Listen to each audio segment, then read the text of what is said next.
Olá, maravilhosa! Como você está? Hoje quero começar te perguntando: você já parou para pensar que um simples porquê pode mudar a sua vida? Lembra que falamos no episódio passado sobre a resolução de problemas complexos? Pois é, hoje vamos falar sobre pensamento crítico, que pode ser muito usado para a resolução de problemas complexos. E o que é o pensamento crítico? É quando você usa a lógica e o raciocínio para questionar determinado problema, considerar várias soluções para aquele obstáculo e colocar os prós e contras na balança a cada nova abordagem.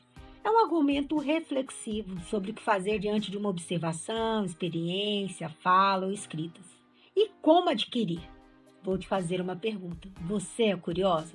Saiba que a curiosidade é a base para a aquisição de qualquer conhecimento. O questionamento é algo natural, é o desejo em descobrir. Você tem filhos? Se sim, sabe bem o que estou dizendo. Crianças são questionadoras, querem saber o porquê das coisas, querem entender o funcionamento das coisas. Elas são curiosas. Às vezes, os questionamentos delas nos levam a pensar muito e medir palavras para responder. Da mesma forma, é o pensamento crítico, ele precisa ser analisado, precisa ter foco para obter detalhes relevantes, precisa estabelecer uma linha lógica. Não é você criticar, impor a sua opinião, julgar tudo que você vê pela frente. Principalmente porque o pensamento crítico requer conhecimento do assunto, lógica e razão. Precisa de cuidado, precisa de pesquisas de dados. Minha dica para você: pare de aceitar tudo que vem à sua frente como se fosse uma verdade. Questione. Sempre pergunte: por que isso? Para que isso? Qual a intenção disso? Busque explicações. Geralmente fazemos as coisas no piloto automático. E você sabia que ele é um inimigo do pensamento crítico? Pois é. E o quanto você questiona seus atos diariamente?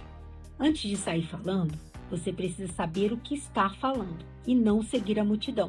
Hoje recebi um vídeo muito interessante. Mostrava uma professora combinando com os alunos o que fazer quando um aluno chegasse atrasado à sala de aula.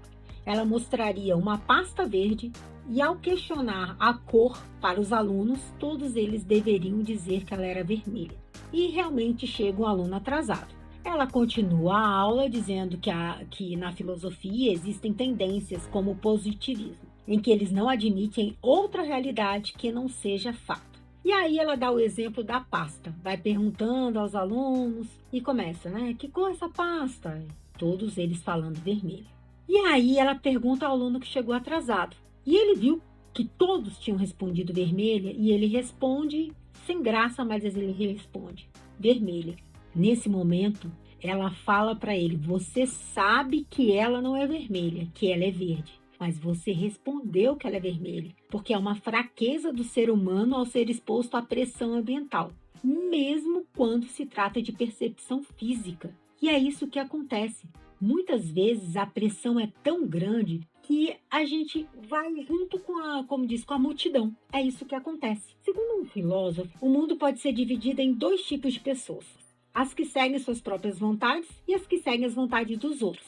A primeira é forte e não deixa de ser dominada, e a outra já é fraca e faz e diz o que os outros querem. Como uma boa parte das pessoas são submissas e acabam aceitando a ideia da maioria, você tem um pensamento crítico já te diferenciará de uma boa parte das pessoas. Hoje em dia, as pessoas querem impor os pensamentos delas sem saber do assunto, sem entender, sem ter vivenciado, sem ter trabalhado no local. Então, se você não sabe, não tenha medo de mostrar que não sabe. Ninguém sabe tudo.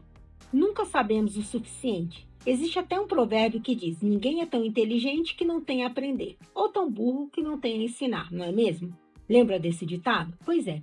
Se afaste das armadilhas da vergonha e da vaidade. Questione o que você não sabe e tente enxergar problemas e diferentes perspectivas por trás dos fatos. Questione a sua forma de agir no mundo. Reflita.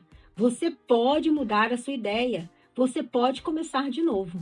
Só assim você pode criar a capacidade de fazer boas perguntas a respeito do que você ouve e pensar em alternativas para o que está sendo proposto. Você já reparou a quantidade de fake news? As pessoas passam adiante sem verificarem, porque elas querem acreditar naquilo que foi dito, pois é o pensamento delas. Então, quando alguém fala alguma coisa que você acha que é verdade ou que seja a favor da sua ideologia, você logo passa para frente. No meu trabalho, o que mais tem são pessoas aplicando golpes para roubar o dinheiro dos revendedores. Eles sempre ligam se passando pela empresa e querendo dizer que eles foram sorteados e eles precisam depositar dinheiro, transferência de Pix, para que eles recebam dinheiro. Não tem lógica. Eu sempre alerto os revendedores, mas sempre tem pessoas que caem no golpe. E eu e você precisamos estar antenados aos fatos ao nosso redor. Um homem que eu admiro muito, chamado Silvio Santos, falou uma frase que guardo há anos. Guarde ela também. Não ache que as coisas da vida são fáceis. Tudo na vida tem que ser lutado. E quando conquistar uma coisa fácil, desconfie, pois ela não é tão fácil como parece. Então, minha querida, tenha pensamento crítico. Questione mais. Isso pode mudar a sua vida, as suas ações. E se você estiver certa e as pessoas não quiserem te escutar, apenas aguarde. Não fique nervosa, não saia dando patadas. No fim, reconhecerão que você estava certa. No próximo episódio, falaremos sobre criatividade. E vem comigo, porque estamos no Elas por Elas, no Clube da Mulher Rica, onde você cresce e aparece. E eu sou Cláudia Frota. Um abraço!